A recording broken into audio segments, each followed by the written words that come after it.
Hi, and welcome to Screens in Focus podcast, where we share and connect as we spotlight our favorite shows and movies.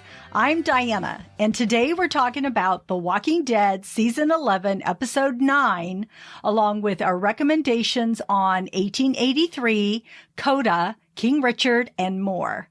I am really happy to have my friend Margaret joining me today.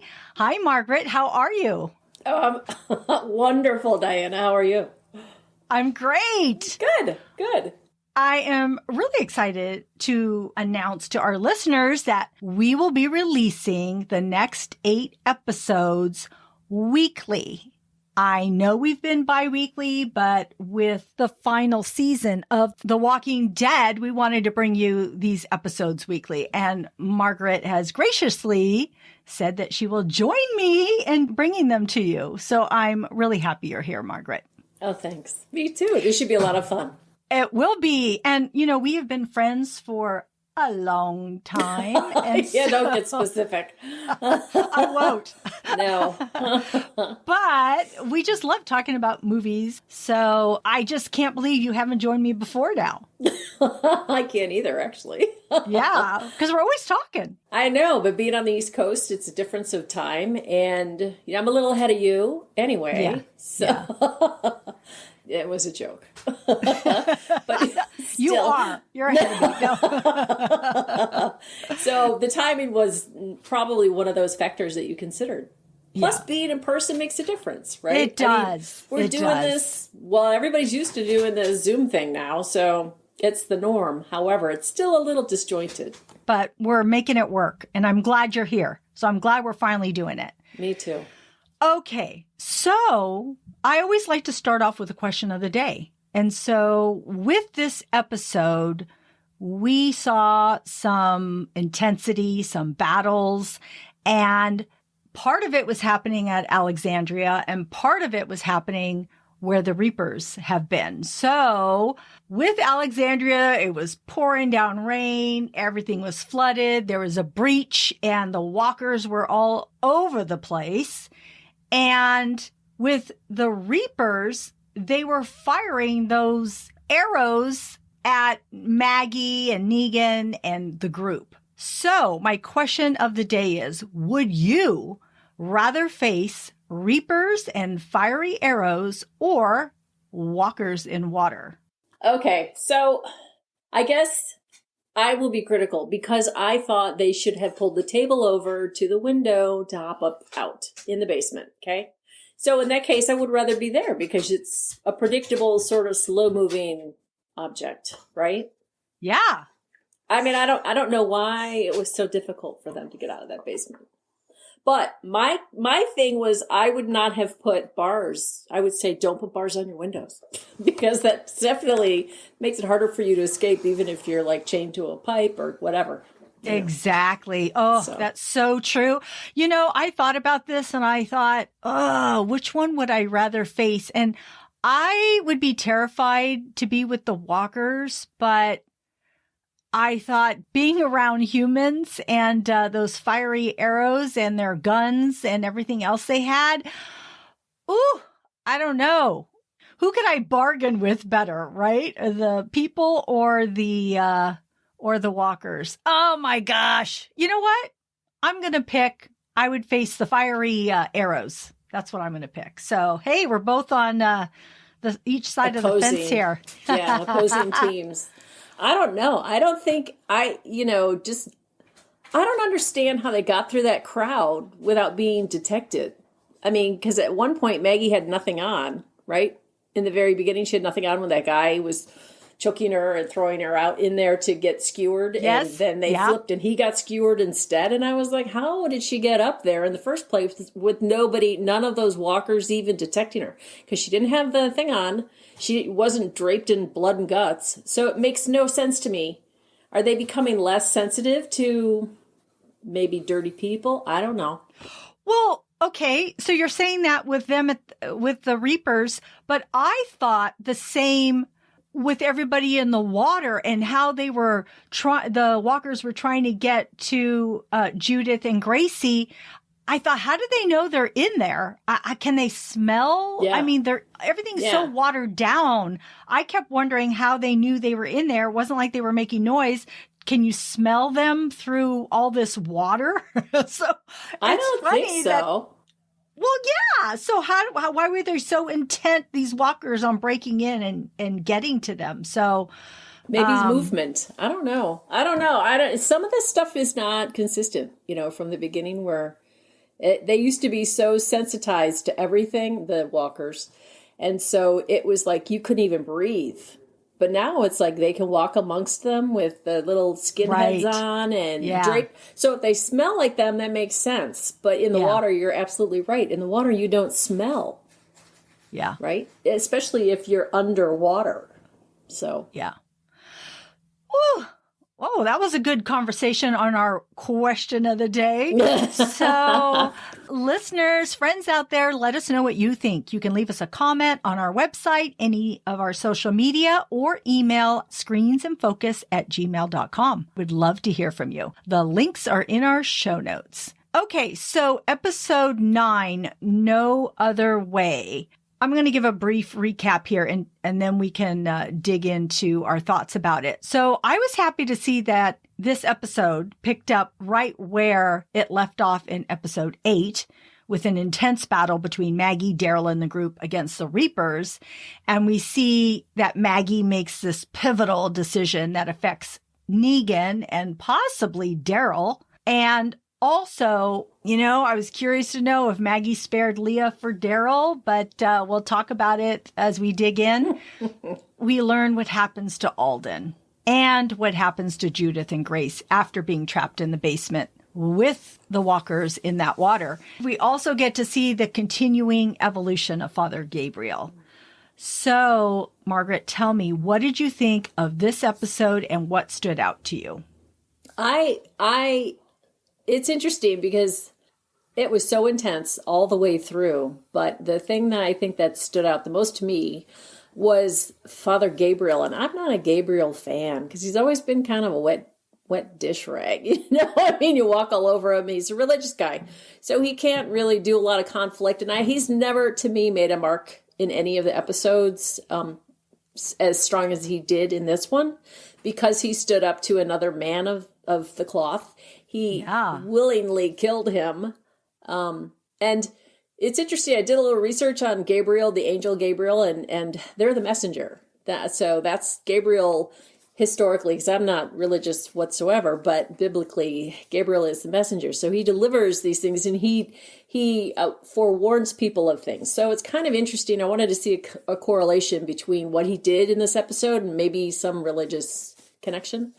So by killing the one, whatever he is, father or the other religious figure, right, and then just going and killing the other guy because he on the roof, the Reaper, because he knew what was going to actually be happening with that. He was going to be the sniper, and he became the sniper, and he was the sniper in the beginning of the episode too, even with one eye. So, yes, exactly. It's like, geez, he's really intense, and he was really, he was all about saving everybody, and I just thought it was kind of cool that he actually grew some and did something about the situation instead of just kind of like passively letting people tell him what to do. So I felt he took more charge than even Maggie with the shooting of those people at the end of the Reapers, as they ran off, because he's the one that put them in the position where they could retaliate that way.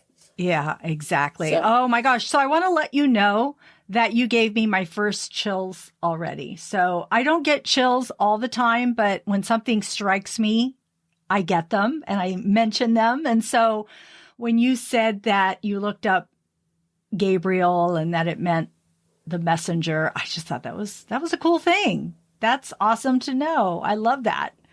And I feel like Father Gabriel has been evolving the last season or so. We've just seen a totally different man. And I like the way he has become, but I'm a little bit hesitant too. I don't know, because I'm not sure sometimes how much I trust him, which seems probably odd to say. Yeah. Why? I don't know. I mean, I do trust him, but then sometimes he just has that look in his eye and I'm like, but I know he's always protecting his family, but I don't know. Like he let that man of the cloth go earlier. The first segment that we saw, he saw somebody or he saw him. He saw this guy that he ended up killing. He saw him and he didn't do anything to him then. And I wondered why he didn't. There wasn't a reason to. Yeah, that was it. But, but he told Maggie that he didn't see anybody. That was it. It wasn't that he didn't do anything. It was that he lied to Maggie about it. Right. But he's conflicted because he's the man of the, it's his people. That man was his people, religiously his people. And I think that when he started to, when he started to talk to him and say, you don't hear God, you don't do any of that kind of stuff, that's all part of that whole messenger thing with the Gabriel. Because God talks to Gabriel. And Gabriel's like, nope, doesn't talk to me anymore. And the other guy, we don't even know what his name was, but he was saying he was getting messages from God. And here's Gabriel, who is supposed to be the one receiving the messages. Yet here's this other individual who's saying, yeah, I'm getting them left and right, pretty much. Right. So I think that's where he felt that the man was, or that the other religious person, figure, whatever you want to call him, was lying to him. Yeah. It was a really good scene. I really enjoyed it too. And I really liked it when Gabriel was the sniper, and he gets on the radio and says, no Jensen here. Call me Gabriel. Yeah. It was cool. I loved it. I know, it was good. It was a little predictable, I have to say, but it still was a very effective scene. Yeah. So. All right. So I wanted to bring up Maggie. Okay. Oh my God. Okay. So I couldn't help but think Negan was saying to himself, what are you doing? Are you taking over my role? Because I felt Negan in so much of what she was doing.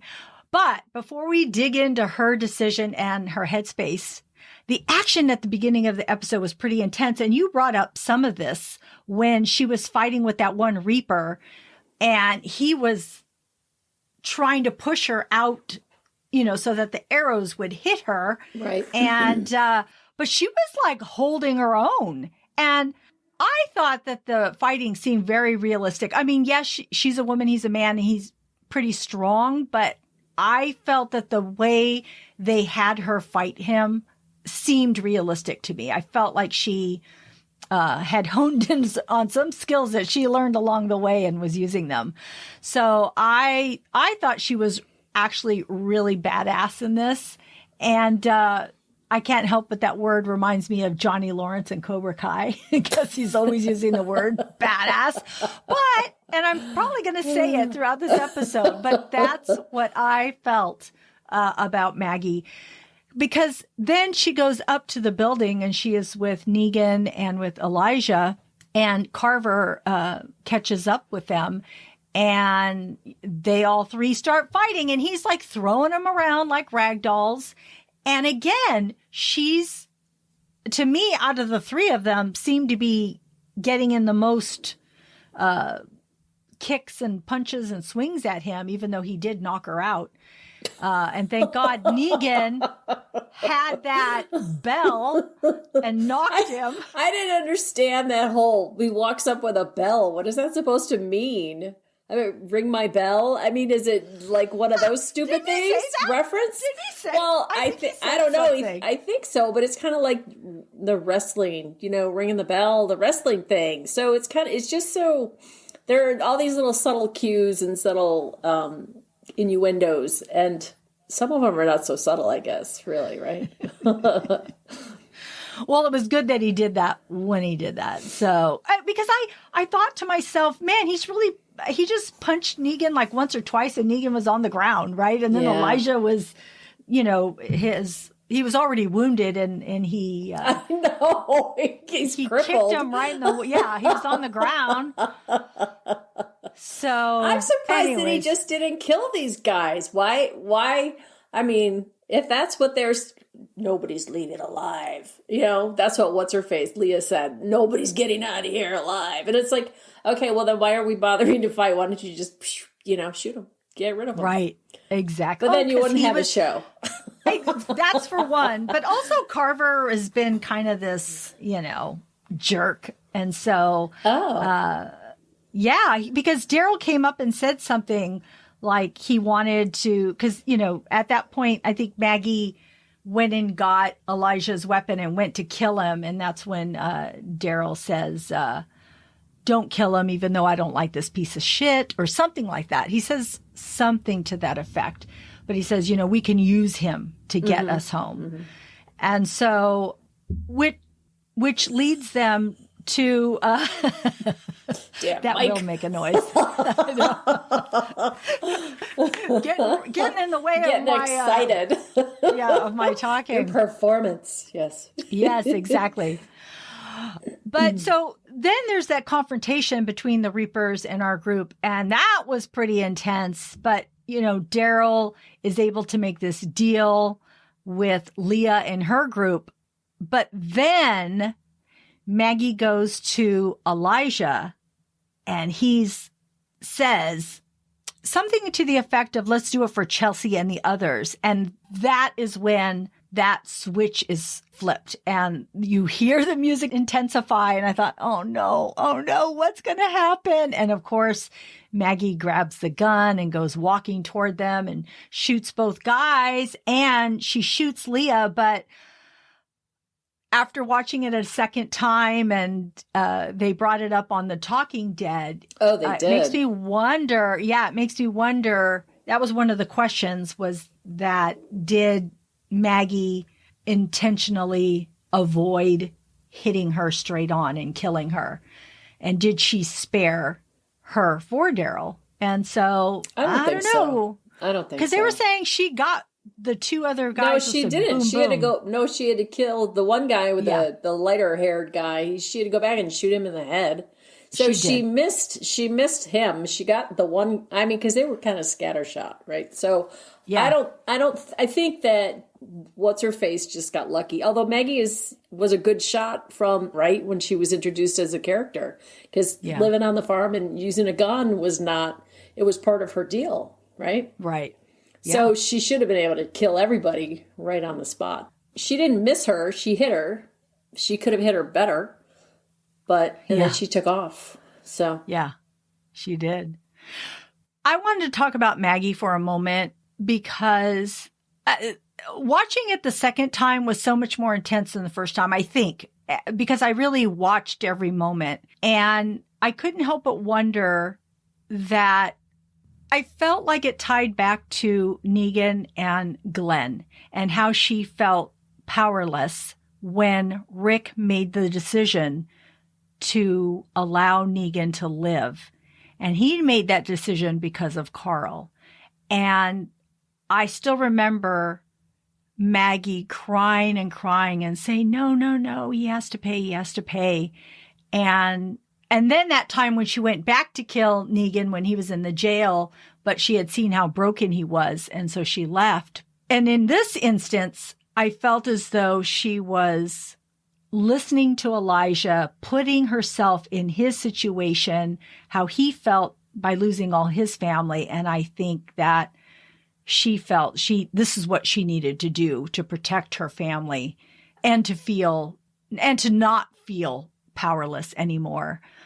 I also, after watching the Talking Dead, they did bring up something that I didn't think about, but it made a lot more sense after hearing them. But they said if she allowed them to live, then they could come back and haunt Alexandria or her family, and that would put her family in jeopardy. And I'm thinking, that makes so much sense. And it also reminds me of when Negan told her that he wished he had killed them all instead of letting them live, because he would still be a leader at that point. So all of that, I feel, came into play in this decision of her backing out on Daryl's deal, I guess. Yeah, I can understand everything that you just said, and it makes sense.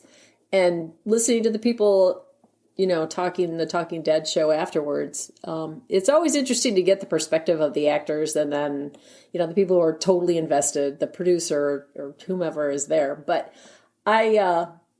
I kind of looked at it as being a split second decision on her part, not because of any of the factors which could be underlying, every decision that she makes. But to me, it seems like she's come back to the show and she's a completely different character. She has lost the shine. She is no longer this, loving, mommy-like, nurturing human being who was semi-religious because her father was a pastor, right? So she had some of that going for her too, just with how to treat people and, the guise of being kind to people and tolerating a lot. So I think for me, the evolution in that episode, the specific episode, was that she has finally become what Negan became out of necessity to survive. And I don't think it matters that they would be haunted or these people, if they didn't kill them, that they'd come back, because it's always going to be somebody else around the corner. It doesn't matter if you know their name or if you've seen them before. Somebody's always going to be trying to undermine or undo or take what you have in this civilization that exists. Yeah. So I don't know if that's really a big factor, but I think what it is it shows that Maggie perhaps understands now.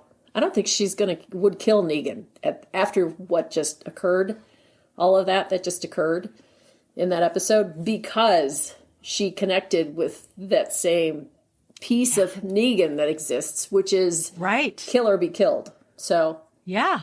Oh, second chills, Margaret. Second chills. Well, and I'm not even in the room. Yeah. I love it. Oh, man. Okay. I don't know. It's really fascinating because I think we're thinking more than the actors think when they do the role. You know what I mean? Based on who it is. Oh, no. I do. Go ahead. All right. What else did you see in this episode? I really liked all the fight scenes. Even though I say, pull out a gun and shoot him. Like in that Harrison Ford, the Indiana Jones thing where the guy's like, woo, woo, with whatever. And he's like, boom, and shoots him. Yes. It's like, don't bother. Let's just get this over with.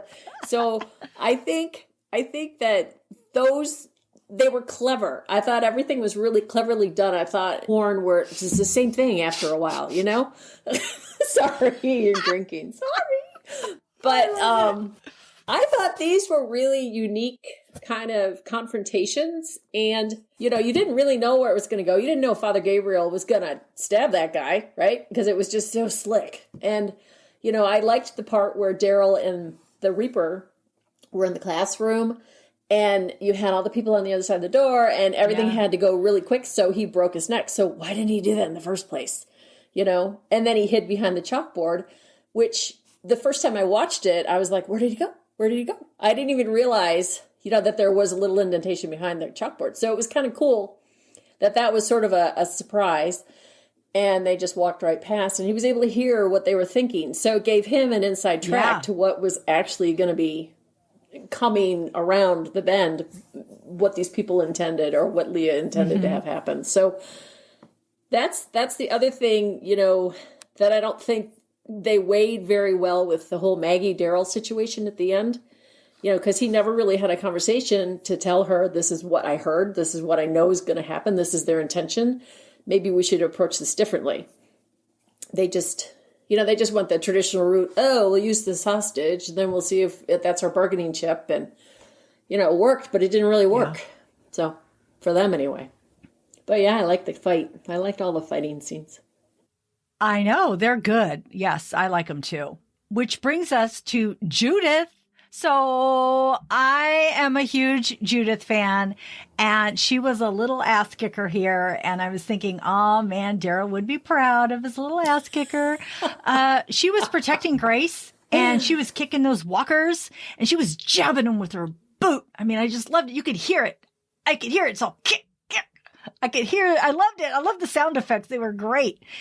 But I kept wondering how they were going to get out of there with that standing on that water, these two little girls. And then finally, Aaron comes through the window, and I thought, oh yeah, he has that weapon arm of his, and he comes down and he bashes the walker, and then he fights underneath with one of the other walkers, and I couldn't tell what he did. I'm like, what did he do? What did he do?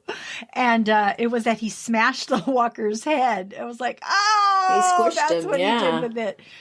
But then he got stuck, and I yelled out loud. I said out loud, he better not die. I was like so worried he was going to die. And so thankfully, Lydia came in time. Although I'm not sure how she roped him out of there. I'm like, they only show the rope, and I'm like, where'd the rope go? And like, how did that help him out of there? I really wasn't sure about that part. But I did appreciate the intensity of the walkers in that water and grabbing at him. But they can't even cross a river in other episodes, right? They get swooped away. And then here... But there's no current, really, I guess. Yeah, that's true. But here they're like waist high. You'd think they'd like float up, like their feet would come up and they'd go floating or something. I don't know. Depends how rotted they are. That could be true. So, that was all... And their clothes weigh them down. I don't know. I just, you know what? I thought it was kind of interesting because I didn't realize that I even Googled it, if they could go up and down stairs. Because I thought when you were on like fifth floor, well, I did, because I thought like in earlier episodes when you were up in a high rise where Morgan was, he was up on the second, third floor, whatever of that building. Yeah. And he had set up booby traps and stuff. But it gave me the impression that if you were up high, they couldn't navigate the stairs. Well, guess what? They can. So they just can't turn doorknobs. But so I was wondering about that, how they could get down the stairs without collapsing on top of each other. Right. Yeah. Because they're all swarming down. Yeah. And nobody tripped up and, Anyway, so I still think they should have moved the table over. I don't understand that. Well, that's what Aaron should have done. I could see or why that didn't float away, right? Yeah, exactly. Do you have any other thoughts or tidbits? Well, the end of the 6 months later, I thought was kind of interesting with that whole shift and everything. Yeah. But I don't know. I don't think that's reality.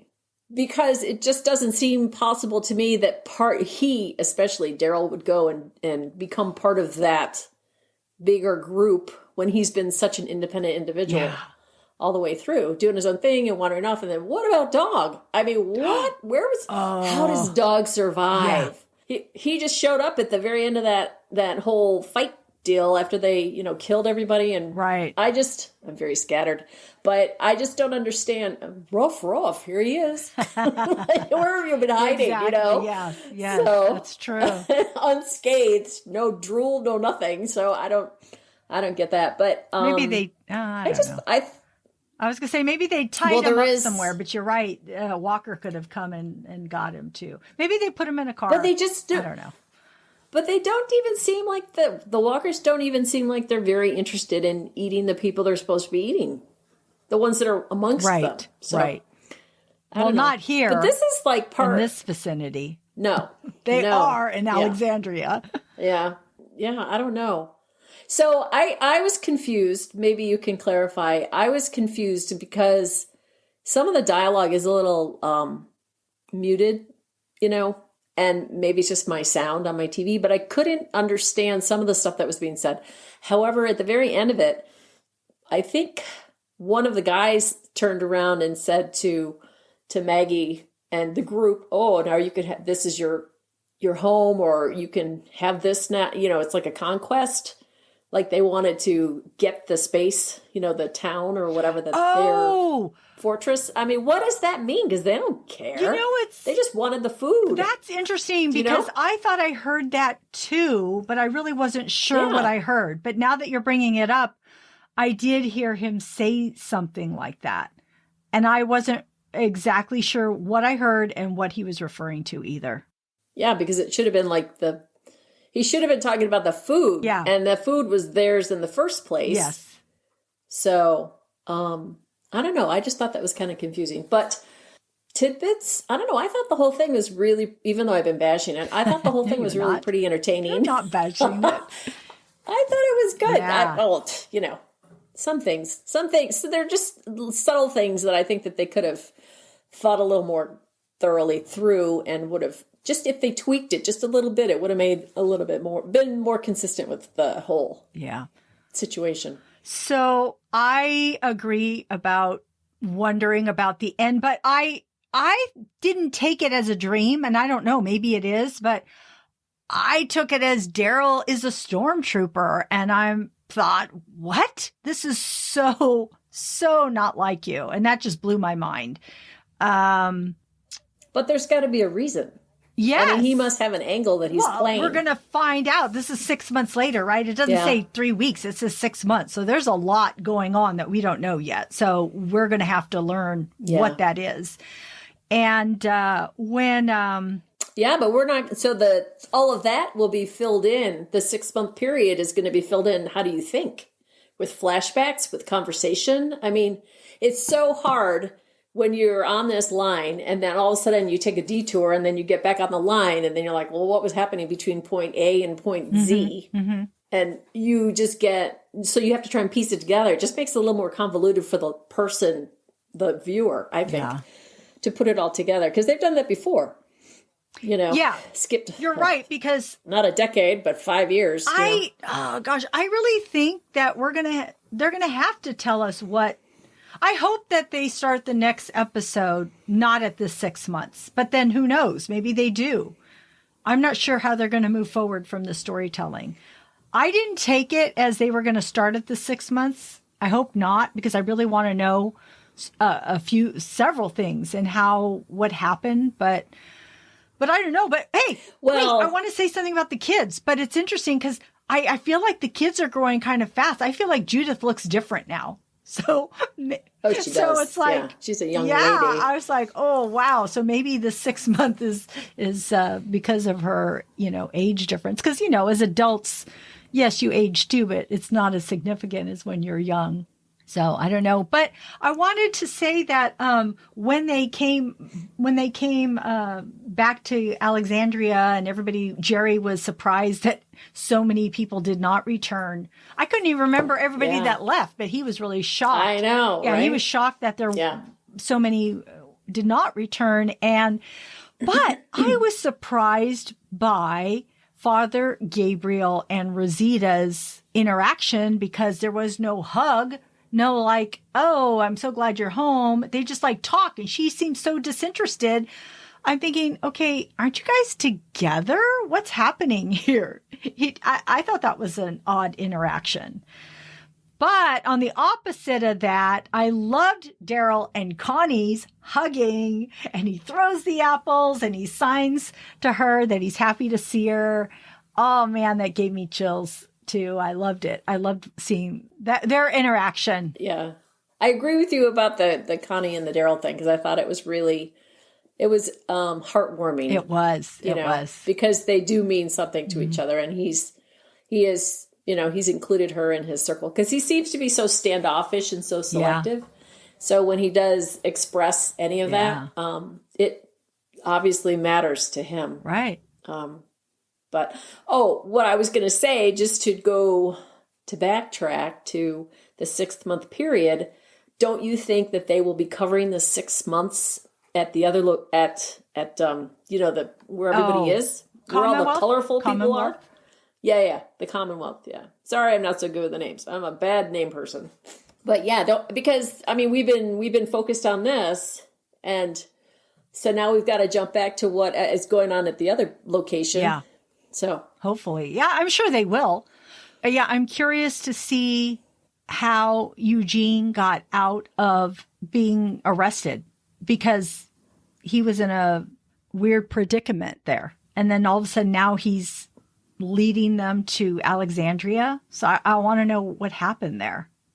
Well, didn't he trade? He traded their location. That's what they told him. Didn't they tell him that? But he's so protective of his group. What would make him, we've seen him evolve too, but where we've seen him now, he's very protective of his group. So he must feel like they can help, that the Commonwealth can help Alexandria. But you know what? I don't trust the Commonwealth at all. I just don't. I don't. So I just don't like their way. So, and that's why okay, let me just say this about Daryl, because I don't know anything, but I feel like he's just playing the part right now. If this is real and it's not a dream, I feel as though he's playing the part. He really is just playing the part for now, because that's what he does. I mean, look at all the groups that he gets in with. He's always playing the part.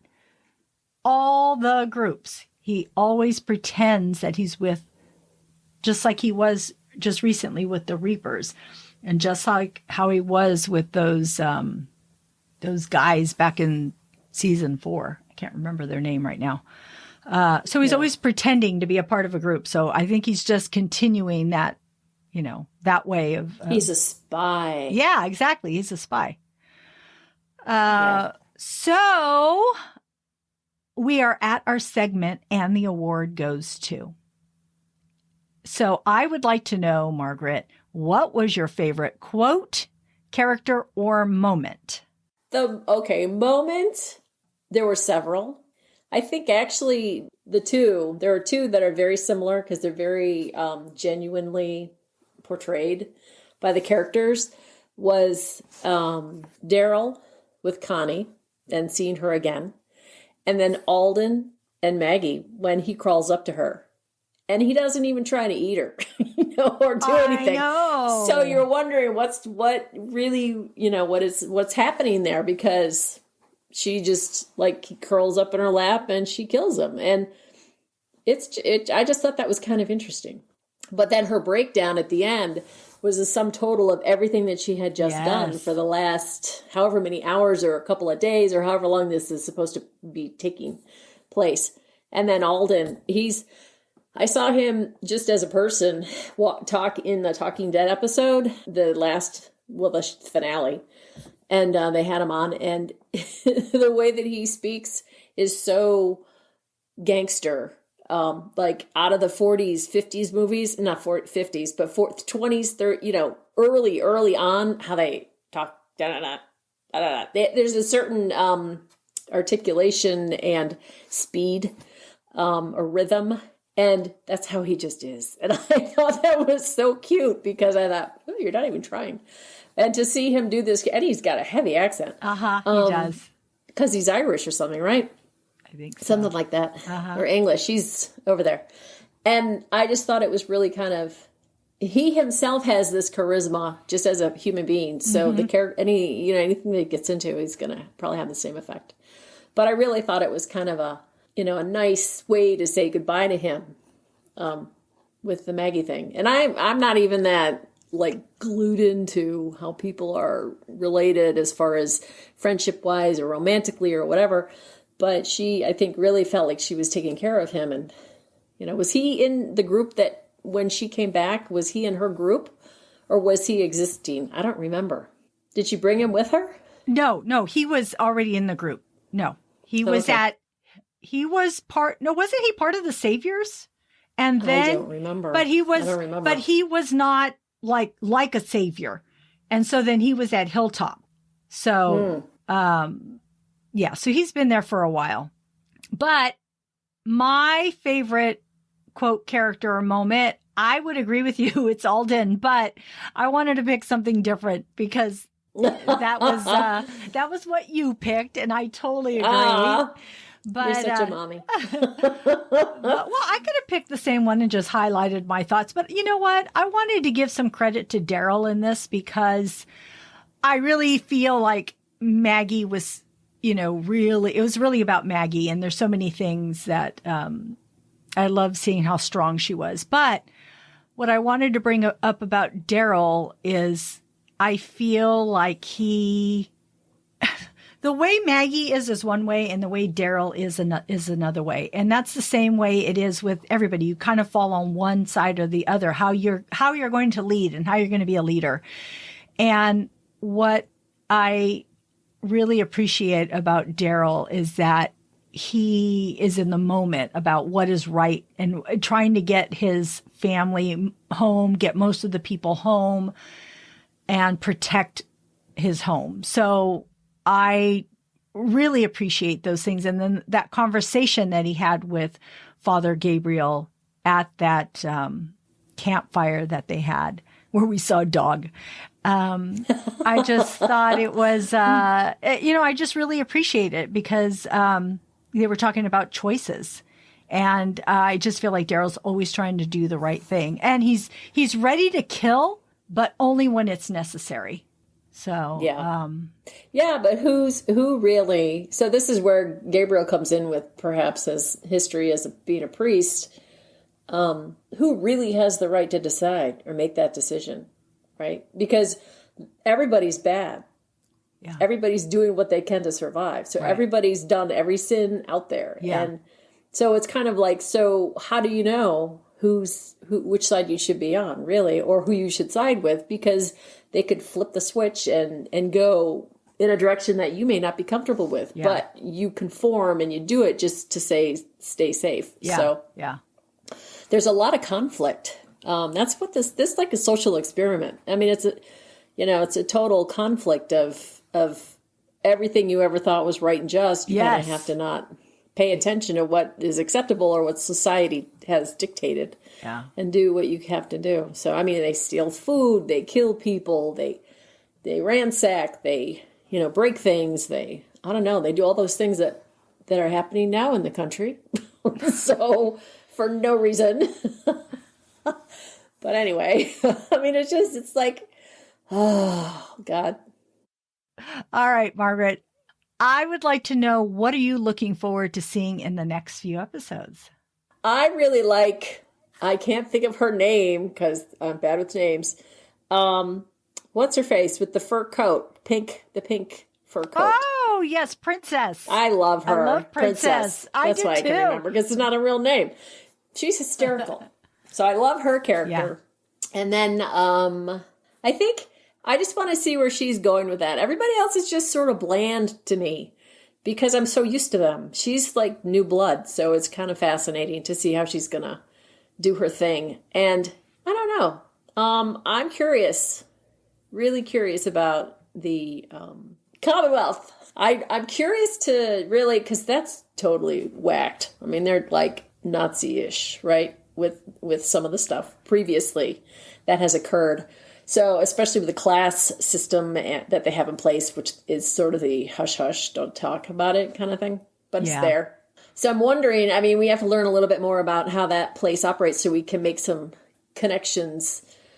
But I'm curious about it just to see how everybody's doing because, they're so independently strong. And then to be put under this rule is going to squish somebody or a few of them, and they're not going to survive under that. So they're going to have to break out.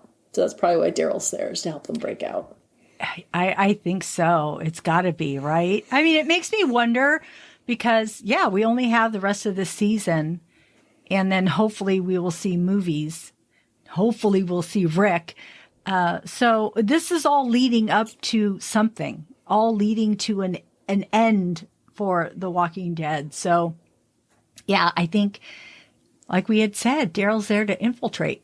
And I also think there is something going on between him and Maggie as far as friction or coming from two different stances. So that'll be interesting. I'm also curious to see when Negan will show back up. Oh, yeah. He'll be back in there. Yeah, he will, definitely. And I read that he is supposed to show up with somebody. So I'm not really sure who this somebody's going to be. Oh, they didn't say if we knew them? Or? No.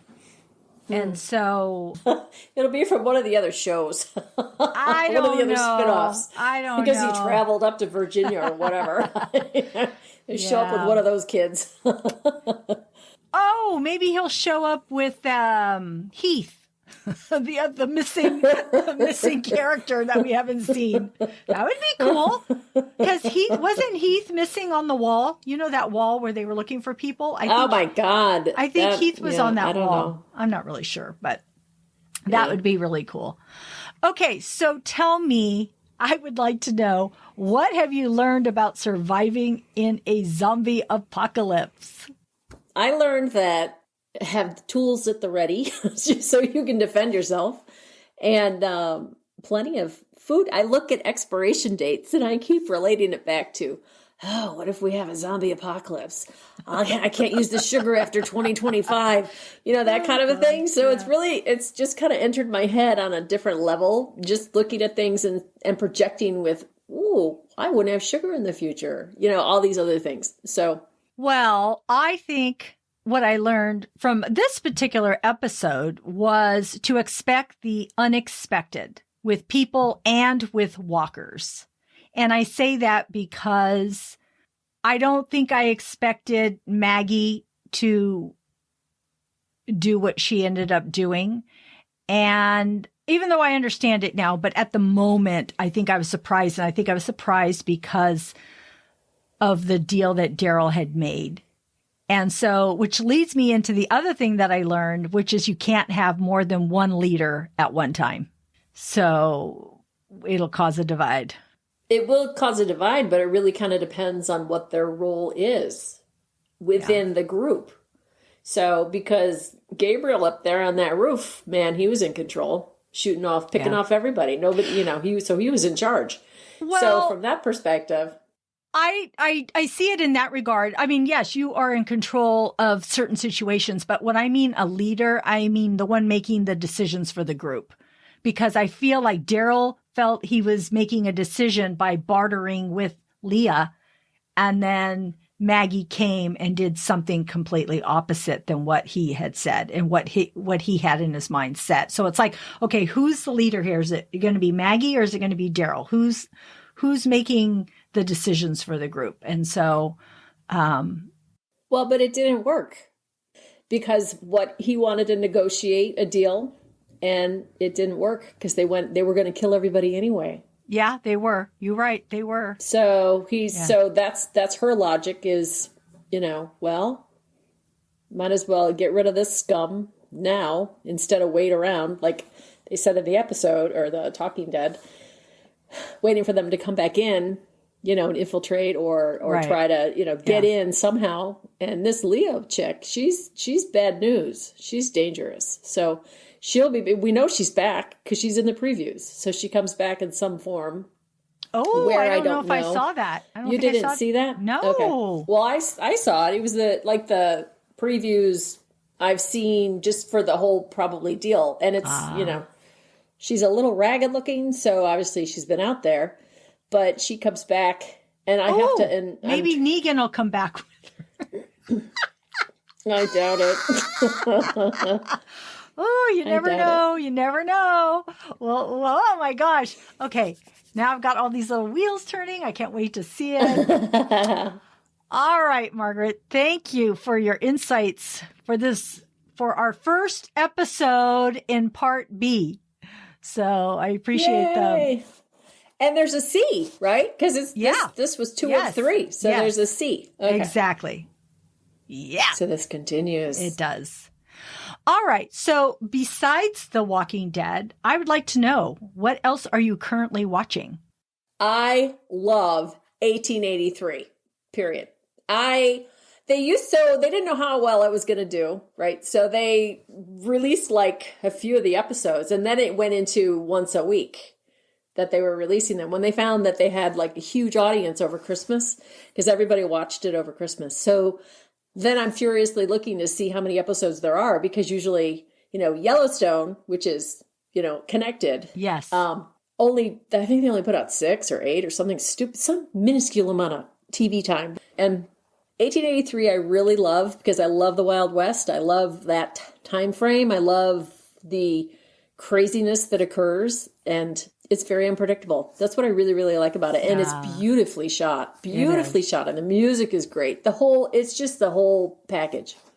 And I have been fortunate to be able to watch Mare of Easttown because I don't have HBO.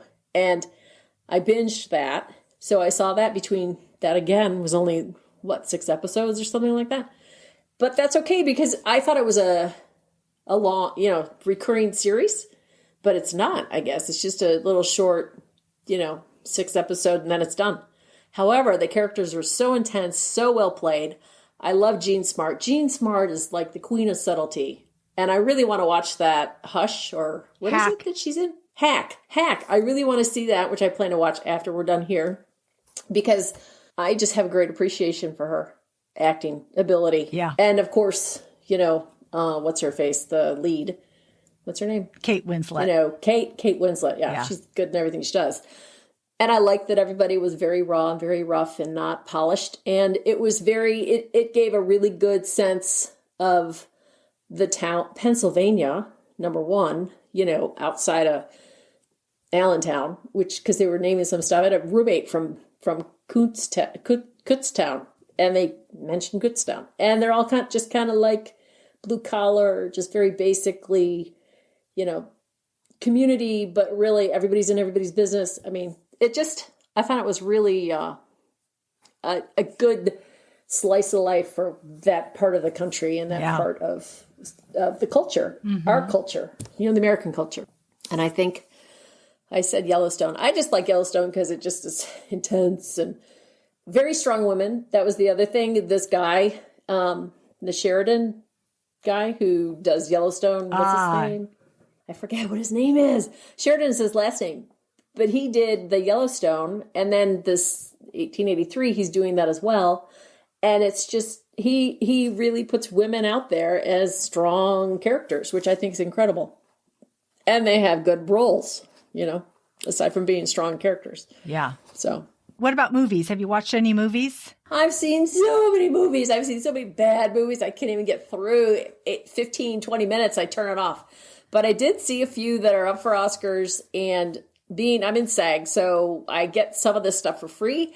So I watch a lot of stuff that I wouldn't normally even think twice about watching, but because I want to really, truly vote from my heart, instead of just guessing, I've been trying to watch everything. And Coda is one of those movies that's kind of under the radar, but it really impressed me because I grew up in an area where there was a huge deaf community because of the college that was there. And I went to that college because it's a mixed deaf hearing. And so I saw a lot of parallels with what I had experienced all through college and just working with a deaf woman when I was working at Stanford and, took the American Sign Language classes and all that kind of stuff to make it easier. And it really, really reflected the community and how tight-knit they are, and that they are their own culture, and they are so expressive, and they're so passionate about everything that they say or they do, just the symbolism with the hands and the speaking and the facial and the whole.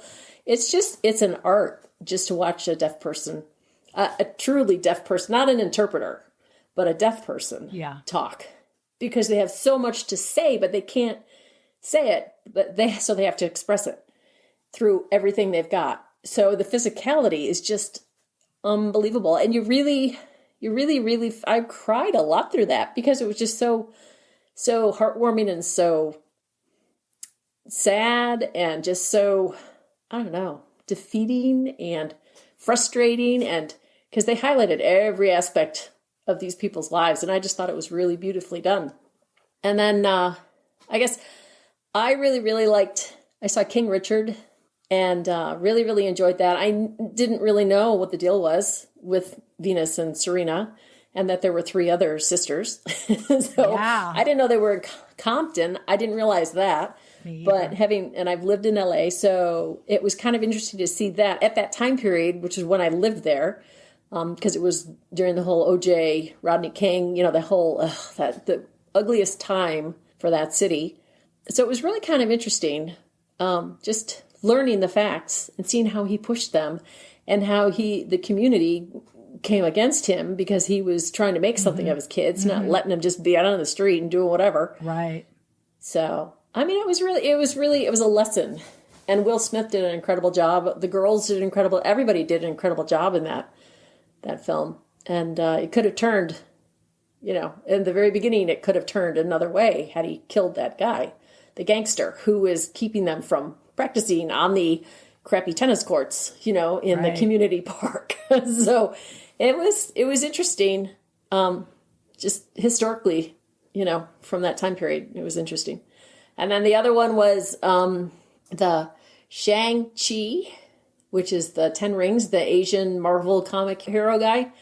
And I really liked that. He was a little dry, but Aquafina was in there. And so she was sort of the comic relief. And she's so good. I love her. So that was really kind of interesting too. It was, again, beautiful, Asian sort of influences throughout the whole thing and just the fantasy. So fully entertaining. So that's about it.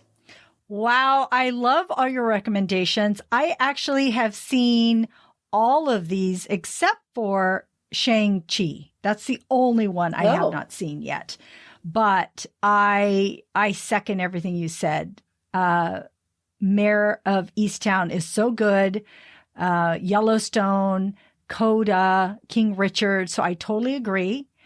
I too absolutely love 1883. I love this show. Tim McGraw and Faith Hill on the wagon trail. Their daughter Elsa narrates in a poetic way that is truly moving. She is feisty and I love it. And this is a prequel to Yellowstone and the Dutton family for those who are not aware. So tune in if you haven't seen that. I'm also, I've watching This Is Us season 6. We actually did a podcast episode on this. So you can look for that. I'm also watching The Marvelous Mrs. Maisel Prime Video. It's back. It's so smartly written, fast talking, charming characters, and it's totally hilarious. It's visually stunning with the colors and the costume. I also watch The Woman in the House Across the Street from the Girl in the Window. This is a satire. It's on Netflix. It's with Kristen Bell. I just found it hilarious. It's a dark comedy, and it may not be for everybody, but it makes me laugh. So tune into that if you're into a satire. And for movies, I wasn't sure whether I should bring this up or not, but I watched the Texas Chainsaw Massacre on Netflix, and it was not good. I shouldn't say that. You know what though? This is what I'm going to say. Wait. This is what I'm going to say. I think you should say that. What? What I'm going to say is the production value was good. Right? They had the money. This is what I want to say. They had the money, but they put the money in the production value and didn't put it in the script. Who were the actors? I don't know anybody. And I think one of the actresses was from the movie 8th Grade. The acting wasn't bad, but terrible circumstances and terrible things that they had to act out. And it was so predictable. Every single thing. Nothing was a shock. You knew every moment that was going to come up. Anyways, I just wanted to give feedback in case somebody wants to watch it. But I also watched The Eyes of Tammy Faye on HBO Max. I did appreciate the performances in this. I thought Jessica Chastain really did a fantastic job, and Andrew Garfield was in here too, and I really wanted to see him. So they were both good, but the movie, the topic of the movie didn't move me in any way, and I didn't learn very much more than I had already known. So you can take it or leave it. If you want to see a good performance, then check it out. Those are my TV shows and movies. And Margaret, I want to thank you for joining me today. I want to thank you for your recommendations. And so now I want to go watch Shang-Chi. I want to go see it. Check it out. It's good. It's probably at Redbox. It's on Disney Plus, I think, so I can watch it. Oh, yeah. Just do that. You have Disney Plus. Yeah. Okay. Thank you, Margaret, for joining me today. I appreciate all your recommendation and your insights on The Walking Dead. Oh, well, you're welcome. And thank you for having me. Thanks for asking. Yay. It was fun. You'll be back. You'll be back next week. I'll be back. Thank goodness. Yeah. Okay, that's our show. Thanks for tuning in. We are grateful you tuned in, and we hope something we said today resonated with you, gave you a chuckle, some happiness, some positivity, or inspiration. Please subscribe to our website and follow Screens in Focus and tell a friend. We would love more members of our TV club. You can rate and review the podcast on Apple, Stitcher, or wherever you get your podcasts. This helps other listeners find us. We'll be releasing The Walking Dead Part 2 episodes weekly. So stay tuned for those. So look for a new episode next week, The Walking Dead Season 11, Episode 10. You can find our website listed in our show notes. We'll see you next time. Bye. Bye.